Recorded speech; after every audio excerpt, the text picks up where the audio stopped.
السلام علیکم ورحمۃ اللہ وبرکاتہ۔ امید کرتا ہوں کہ آپ سب خیر و عافیت سے ہوں گے۔ دوستو، جیسے کہ آپ کو پتہ ہے کہ ہم نے اسماء متمکنہ کے اعراب کو شروع کیے تھے، جن میں سے ہم نے تین اقسام یعنی مفرد منصرف صحیح، مفرد منصرف جار مجرا صحیح، جمع مکسر منصرف کو ہم پڑھ چکے ہیں۔ آج چوتھی قسم ہے جمع مؤنث سالم کا اعراب، اور اس کے اندر جو تحقیقات ہے آج وہ انشاءاللہ ہم پڑھ لیں گے۔ سب سے پہلے جمع مؤنث سالم کی تعریف ہے۔ ایک آسان سا تعریف ہے، یعنی جس کے آخر میں الف اور تا آ جائے اس کو جمع مؤنث سالم کہتے ہیں۔ دوسرا تعریف ہے ما دل على اکثر من اثنین بسبب زیادت معینۃ فی الآخر، یعنی جس کے آخر میں زیادت معینہ کی وجہ سے، زیادت معینہ کے سبب سے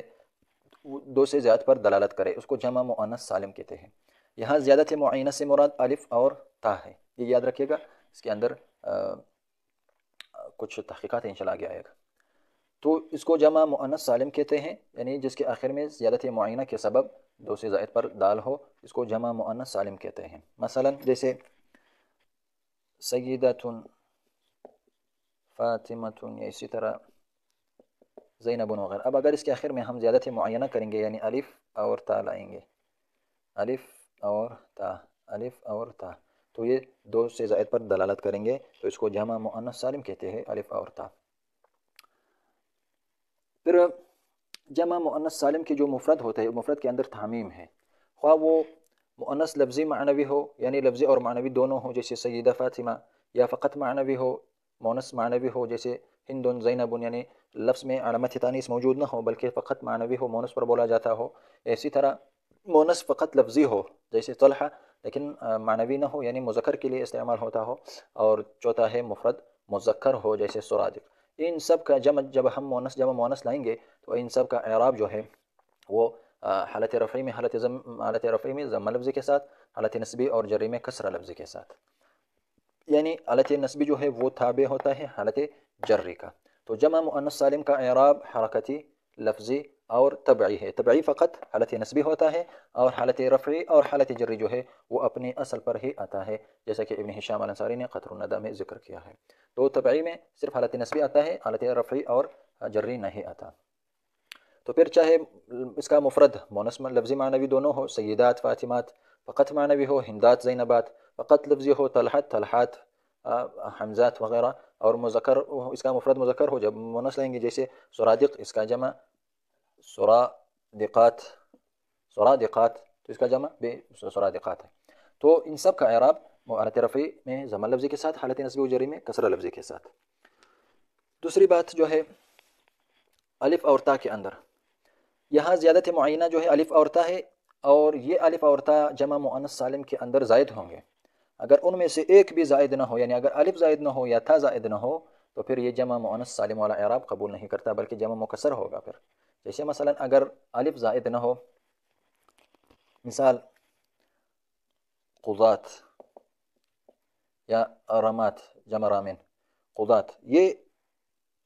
قضات جمع ہے، لیکن اس کے اندر جو الف آیا ہے یہ الف زائد نہیں ہے، بلکہ یہاں تا جو ہے یہ تا مربوطہ زائدہ ہے، لیکن یہاں الف زائد نہیں ہے بلکہ الف اصلی ہے۔ اس کے اصل جو ہے قضیتن، قضیتن،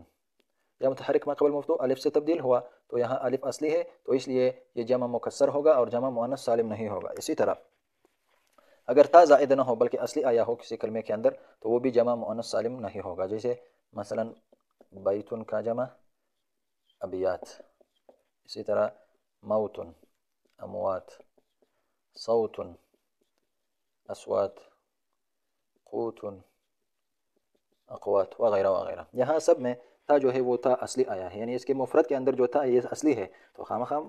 جمع میں بھی تا اصلی ہوں گے، تو یہ جب سب جو ہے یہ جمع مکسر والا اعراب ہوگا، یعنی مطلب یہ ہے کہ اس کا حالت نصبی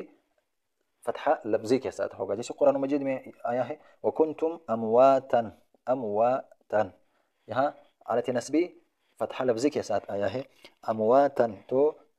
یہ جمع مکسر میں چلا جائے گا، جمع مؤنث سالم، اگرچہ اس کے اندر آخر میں الف اور تا ہے، الف اور تا، الف سب میں الف اور تا آیا ہے، لیکن یہاں تا اصلی ہے، الف زائد ہے، تو اس تا اصلی ہونے کی وجہ سے جمع مکسر کا اعراب ہوگا، جمع مؤنث سالم کا اعراب نہیں ہوگا۔ ان چیزوں کا جمع مؤنث سالم کے اندر ضرور خیال رکھیے گا۔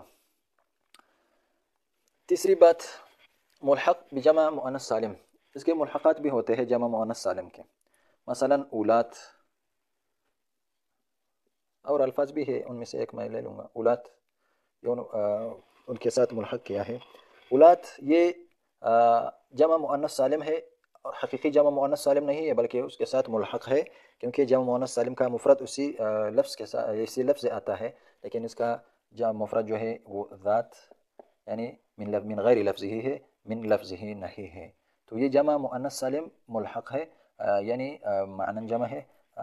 جس کو اسم جمع کہتے ہیں۔ یہ اولاد ہمیشہ مضاف ہوگا، کلمے کے اندر جب وہ مستعمل ہوتے ہیں ہمیشہ دائماً یہ مضاف ہوتا ہے مفرد کی طرف، تو ان کا بھی تینوں حالتوں میں اعراب جمع مؤنث سالم والا اعراب ہوگا، یعنی مسلمات مسلمات، اسی طرح اولات اولاتی وغیرہ۔ مثال میں لکھ لوں گا، الامہات، الامہات اولات فضل، مضاف ہوگا ہمیشہ، یہ ایک بات یاد رکھے، عرفت اولاتی فضل، فضل، اسی طرح من والا ایک مثال لکھیں، من اولاتی، بس اس پر داخل کرے، جو بھی کچھ لکھیں گے اس کے پیچھے، اولاتی فضل، من اولاتی فضل، تو اس کا اعراب بھی جمع مؤنث سالم والا ہوگا اور اس کے ساتھ ملحق ہوگا، یہ جمع مؤنث سالم کے ملحقات میں سے ہے اولاد۔ اسی طرح اگر جمع مؤنث سالم کسی چیز کا عالم بن گیا، عالم بن گیا کسی مکان کا یا کسی چیز کا عالم بن گیا، یعنی اگرچہ لفظ کے اعتبار سے الف اور تا اس کے اندر آیا ہے، لیکن جب عالم بنے گا نا تو ظاہر سی بات ہے وہ مفرد ہی ہوگا، تو اگرچہ وہ عالم بن جائے تب بھی جمع مؤنث سالم کا اعراب ہوگا، مثلا عرفات، عرفات، اسی طرح اذرعات، اذرعات، یہ اذرعات جو ہے، عرفات تو سب کو پتہ ہے مکہ کے قریب ایک جگہ کا نام ہے عرفات، اس کا مفرد عرفت، اذرعات مفرد ہے، اذرعات یہ بلاد شام میں ایک جگہ ہے، اذرعات اس کو کہتے ہیں، یہ عالم ہے، کسی جگہ کا نام ہے، لیکن آخر میں الف اور تا آیا ہے، زائد آیا ہے، زیادت معینہ الف اور تا آیا ہے، اذرعات، اذرعات، عرفت، عرفات، تو اس کے اندر اب تین مذاہب ہے، جب جمع مؤنث سالم کسی چیز کا عالم بن جائے تو پھر اس کے اندر تین مذاہب ہے، اعراب تو ہوگا جمع مؤنث سالم کا ہوگا، لیکن پھر اس میں اختلاف ہے کہ پہلا مذہب یہ ہے کہ تنوین کے ساتھ ہوگا، جیسے جمع مؤنث سالم کا اعراب تنوین کے ساتھ ہے، مسلمات عرفات تن تن، عرفات تن تن، جیسے جمع مؤنث سالم کا اعراب ہے، اسی طرح اذرعات ازرعات ازرعات، علامت نصب وجر میں۔ دوسرا مذہب اس میں یہ ہے کہ جمع مؤنث سالم کا اعراب ہوگا لیکن بغیر تنوین کے، تنوین نہیں ہوگا، جیسے عرفات، عرفاتی، عرفاتی، ازرعاتی، ازرعاتی اور ازرعات، اور اس میں تیسرا مذہب جو ہے وہ یہ ہے کہ یہ غیر منصرف ہے، یہ جمع مؤنث سالم ہے ہی نہیں، جمع مؤنث سالم نہیں ہے بلکہ غیر منصرف ہے، تو غیر منصرف جب بنے گا، ازرعات غیر منصرف جب بنے گا تو اس کا حالت رفعی ضمہ لفظی کے ساتھ، حالت نصبی و جری فتحہ لفظی کے ساتھ، کیونکہ اس پر نہ کسرہ آتا ہے اور نہ تنوین، تو تیسرے مذہب والے کے مطابق نہ اس پر کسرہ آ سکتا ہے اور نہ تنوین، تو تینوں عرفات حالت رفعی میں، حالت نصبی اور جری میں عرفات، عرفات، عرفات، عرفات، حالت رفعی میں عرفات، ازرعات، وہ غیر منصرف کیوں مانتے ہیں؟ وہ کہتے ہیں کہ اس کے اندر دو سبب کیا ہے، ایک ہے تانیث اور دوسرا ہے علمیت، تو اس دو سببوں کی وجہ سے وہ غیر منصرف کا اعراب قبول کر سکتا ہے، اور ان میں تین مذاہب میں سے سب سے پہلا جو مذہب تھا، یعنی تنوین کے ساتھ اعراب جمع مؤنث سالم کا ہوگا اور مع تنوین ہوگا، عرفات، عرفات، عرفات، ازرعات، ازرعات، ازرعات، یہ مذہب صحیح ہے، راجح ہے، اور باقی جو دو ہے وہ مرجوح مذاہب ہے۔ جزاکم اللہ خیرہ۔